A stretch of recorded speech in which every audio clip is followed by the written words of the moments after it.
Euromaxx highlights. And here's your host, Karin Helmstedt. Greetings from Berlin and a warm welcome to our highlights edition. And this time around, we've got these and other stories lined up. Precious plastic. Svenja Jon's creations cost thousands, but fans say they're worth every penny. Hotel hideaway, where Germany's national soccer team will be bunking in during the Euro 2012.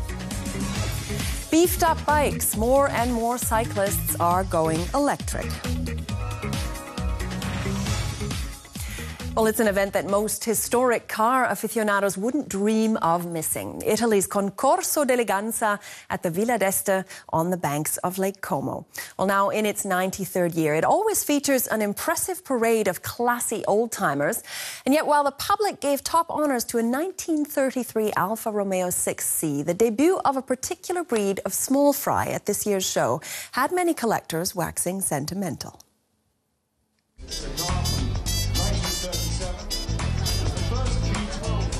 The Concorso d'Eleganza is a very special kind of beauty contest where 20th century motor vehicles parade in front of a breathtaking backdrop. The park of the Villa d'Este Hotel, a former bishop's palace on the shores of Lake Como. The event attracts many famous auto fans like British actor Rowan Atkinson, Pink Floyd founding member Nick Mason, and German TV host Thomas Heatherwick. I'm extremely fond of cars, and I like the Villa d'Este, so it seemed like quite a good weekend, really. Perfect combination. It resembles at once a lot of incredibly beautiful and emotional things that people love, you know. You have an incredibly beautiful landscape. You have cars that span from the beginning of the 20th century. This year, small cars also took part. More than 30 bubble cars from the 1950s. They became a popular form of transport when people started to get mobile again in a big way after World War II. Wolfgang Krüger's Champion 400 was built in 1952. The great thing about this car is that it has a really nice shape. It's round and no other car has curved windows like this one. Each car is unique. Each of these cars has a face.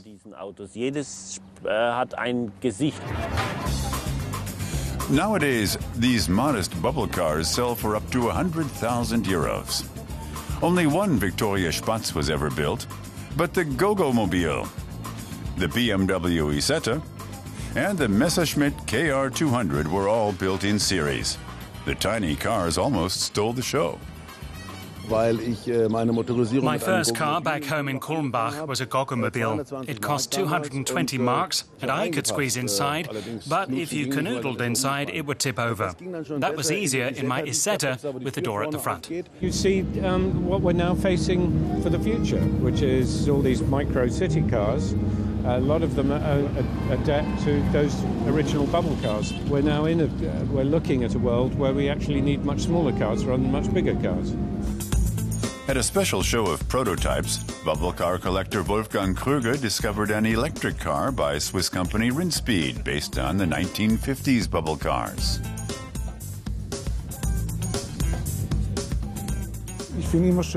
I always like looking back in time. A car has 4 wheels. People are a certain size, and you can't reinvent the wheel, but you can find inspiration.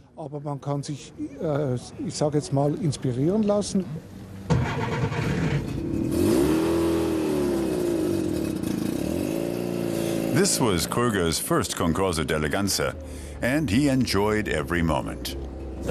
It's a great feeling being able to drive here against such a fantastic backdrop. It's unbelievable. Now let's go visit the large cars. The bubble car struts its stuff among all the priceless collector's items. Krüger wants to add something extra to one of the most exclusive classic car events worldwide. Let's show people interested in a Porsche or a Rolls-Royce a little something different. The bubble cars certainly made their mark at their debut Concorso d'Eleganza. attracting a fair deal of attention alongside some of the most rare and expensive cars in automotive history.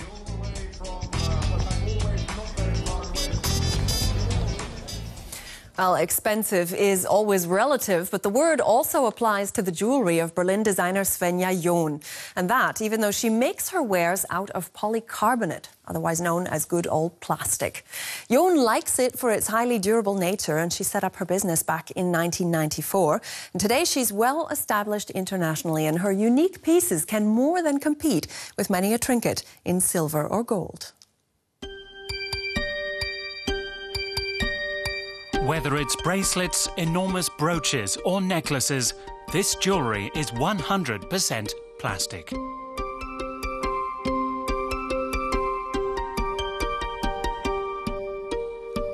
Each piece is made by hand in a studio in Berlin. Svenja John sticks and strings together hundreds of tiny bits of plastic. Each work is unique. A new design can take weeks to create. My goal is to develop something new, even if I always use the same elements. It's like Lego. You have a basic set of components, but you can make many different structures. Svenja prepares her components herself. Using polycarbonate synthetics, she commissions a company that uses water jet technology to cut out the individual parts. The trained goldsmith then finishes the rest of the job by hand. For 20 years, she's been working with composites. She often has her best ideas while working. I have images going through my head like little movies. Then I simply act on them. The material is two-dimensional. It's a flat bit of film. So it's about how you can make it three-dimensional and achieve a spatial design. They're durable and don't break. They can be lacy and light as a feather, with a matte finish or a glossy one.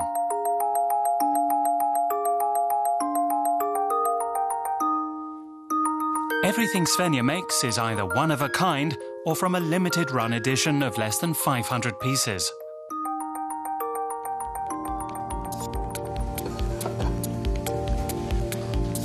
The designer paints everything by hand.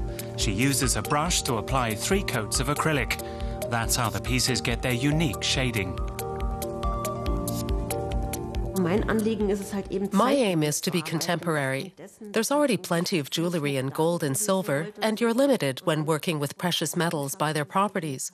That's why I've chosen a modern material like polycarbonate. It gives me far more scope. Svenja's works are sold around the globe. She's even had a museum exhibit or 2. And she's already won many awards for design, including the prestigious Red Dot Award in 2006. In 1999 and 2000, Svenja designed jewellery for shows by fashion designer Christian Lacroix. I really like colour, and Christian Lacroix also produces very, very colourful work. So I had absolute freedom and could develop my own creations. The Una Galerie in Berlin's Mitte district is one of 12 galleries around the globe that sells Svenja John's work. The gallery sells jewellerie d'auteur, works that bear the personal signature of their creator. These are nearly always one-of-a-kind pieces.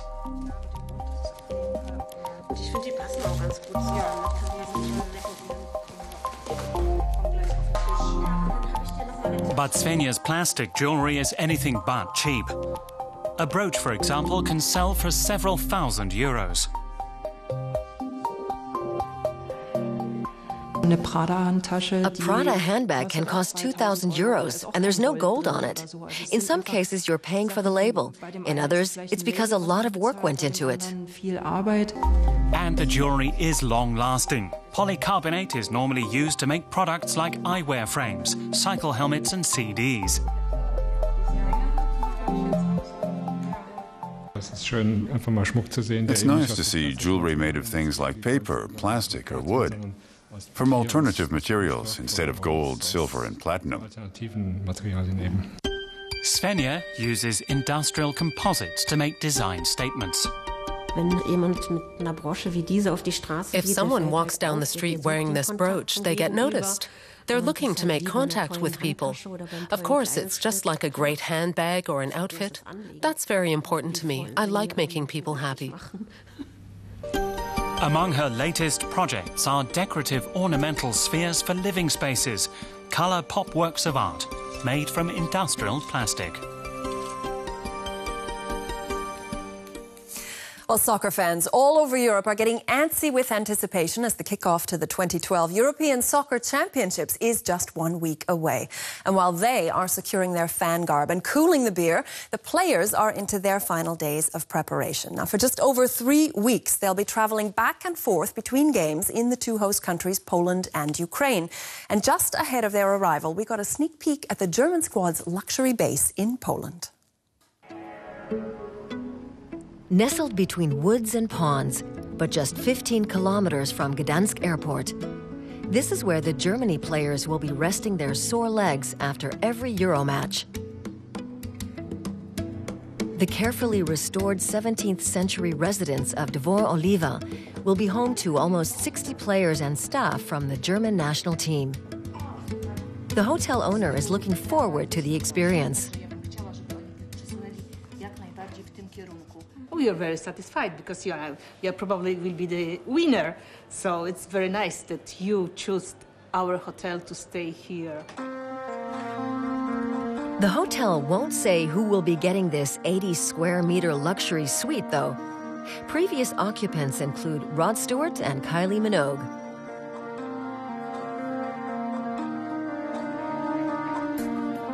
Discretion is all part of the service, according to the hotel's PR manager. We have the experience with famous people, with celebrities, and our staff know exactly how to behave, what is completely forbidden. So we've got our special procedures. The hotel has 70 rooms ranging in price from 100 to 300 euros a night. The location was also coveted by the Spanish, French, and Swedish teams, but Germany beat them to the booking. The hotel's location in a park on the edge of a nature reserve adds to its appeal.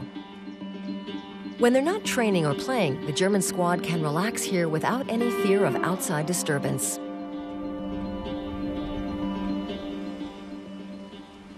We will put them extra tents in the garden. It will be June, so I hope it will be nice weather, so they can rest in our garden outside under the tents. They will bring some their furniture because, for example, they would like to relax in a special way. But it's not a lot of changes. The restaurant is located in the former main house. It specializes in French cuisine, but that will have to change during the Euro. The German team is bringing its own chef along to oversee the players' diet. All the time, something like a working, thinking about everything, do everything like they want. So it's not typical work at the restaurant or at the bar. It's more harder. I think so. We will see. The well-stocked wine cellar with its vaulted ceiling will, however, be strictly off-limits for the teammates. They will be more likely to wind down in the spa area, complete with swimming pool and Turkish and Finnish saunas. Euro 2012 is proving to be a big draw for the hotel. Fans have been coming here for weeks to check out the location. I'm just curious. I wanted to see where the Germans will be staying. Yesterday I was at Spain's hotel for comparison. I just came here, and it's nice.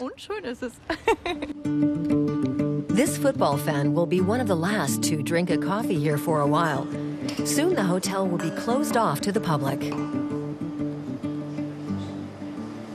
We have a lot of security men coming and checking different things, and the German, they would like to cover the fence, not to see through.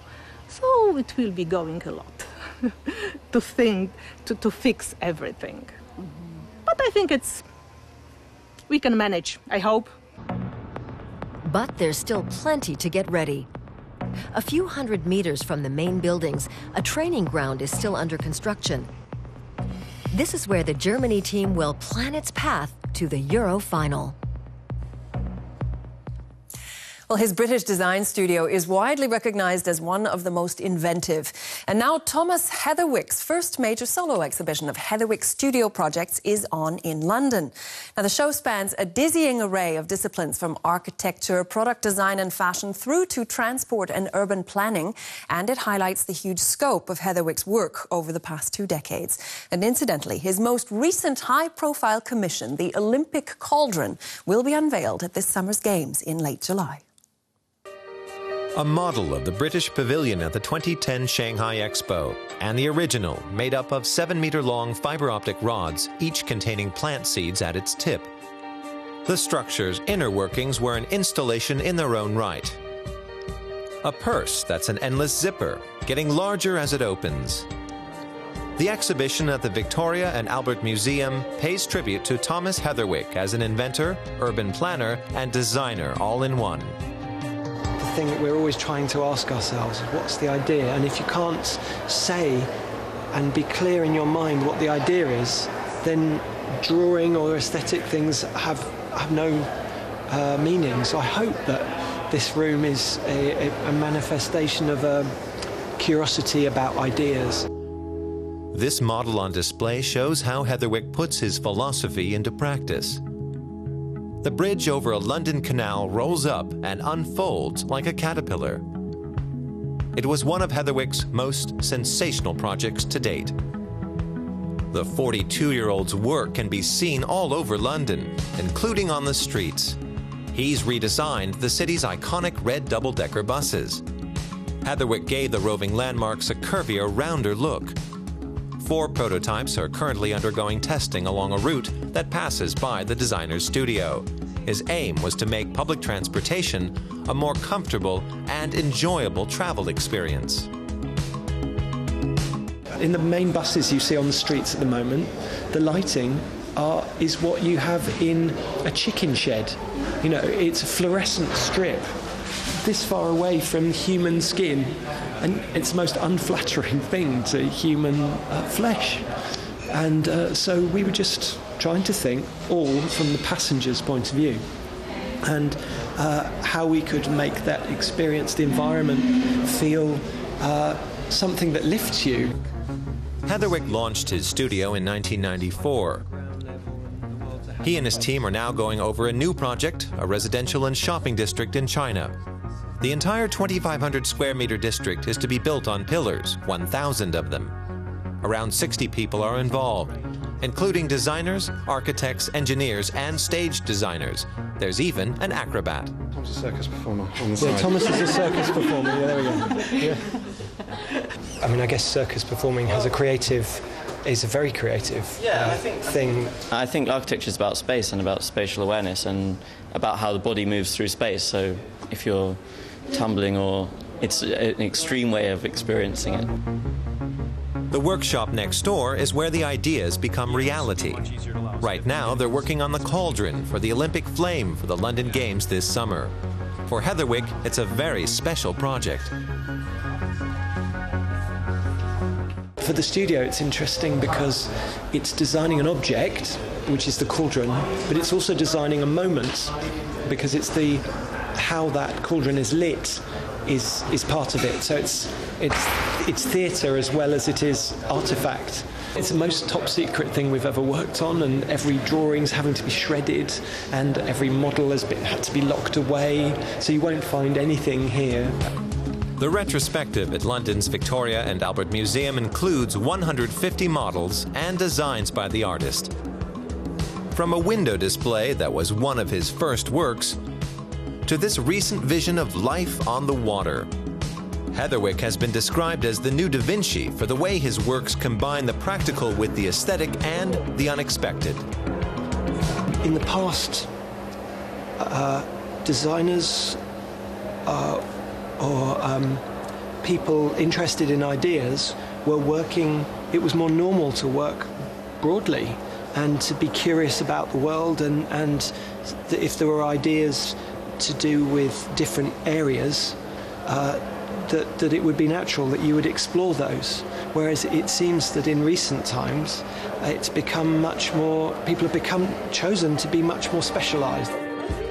Unusual designs achieved with inventiveness, like this spinning top chair.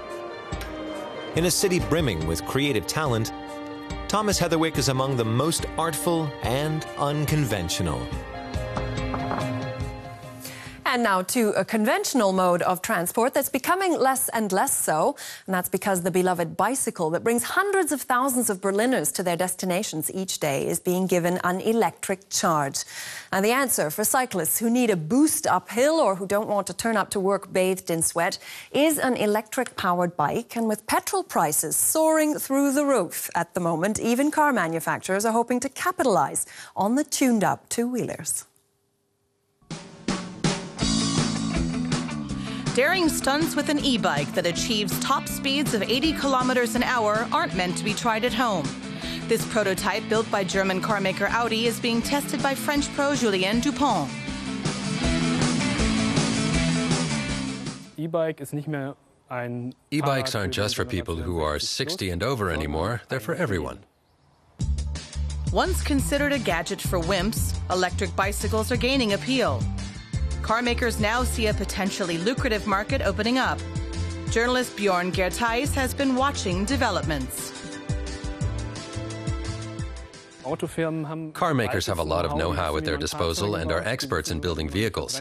They can build a combustion engine, and they know how to put it on four wheels. And by contrast, a bicycle isn't so complicated. Car makers, of course, have a different focus, and electromobility is an area where they need to be doing more. E-bikes have a battery-powered motor which eases the pedaling, but the motor can also be turned off completely. For most models, the motor will only reach speeds of up to 25 kilometers an hour, but some bikes have clocked 100 kilometers an hour. Easy riding has made e-bikes increasingly popular in Germany. I can get up any hill. I never work up a sweat and can still go fast much of the time. It's a comfortable ride to work, and when it's hot out, co-workers are jealous. Bicycle stores are responding to demand by beefing up their selection and stocks. High-end models cost upwards of 1,500 euros. We see school children, university students, single parents and other single people all riding e-bikes. These bikes make up 35% of sales, and in the coming years we're going to see more of them. Another trend is the increasingly elegant design. Many electric bicycles look just like normal bikes at first glance. Both the frames and the batteries have gotten slimmer, but there's no getting rid of the battery entirely. The core element of an e-bike is the battery. Without it, you can't ride the bike. It takes 2 to 4 hours to charge the battery, and then you have enough power for 40 kilometers. The price is an interesting aspect. If you go to fill up your car, you can easily spend 100 euros. For an e-bike battery, you pay 10 to 20 cents, depending on the provider. This model, too, has little in common with the clunky first-generation e-bikes.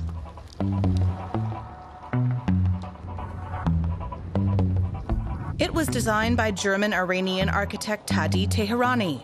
The development took 1 year. So far, 200 of them have been made. The main focus was on making a pure bicycle. We didn't want to create a sort of mutant bicycle-motorcycle hybrid. It must stay a bicycle, and it is a very elegant, pure bicycle, where the motor is simply integrated into the front wheel.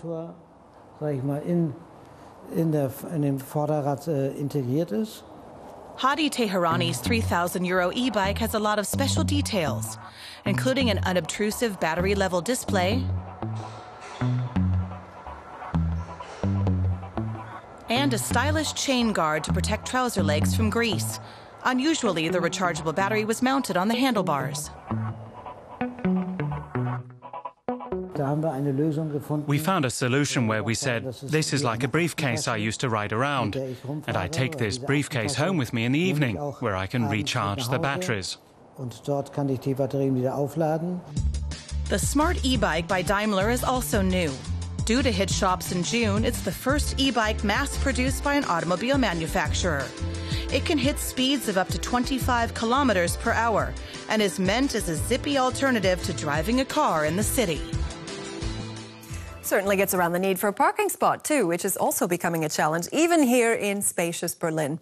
Well, that's all for this edition of our highlights. Hope you enjoyed it. And until next time, all the best from Berlin and tschüss.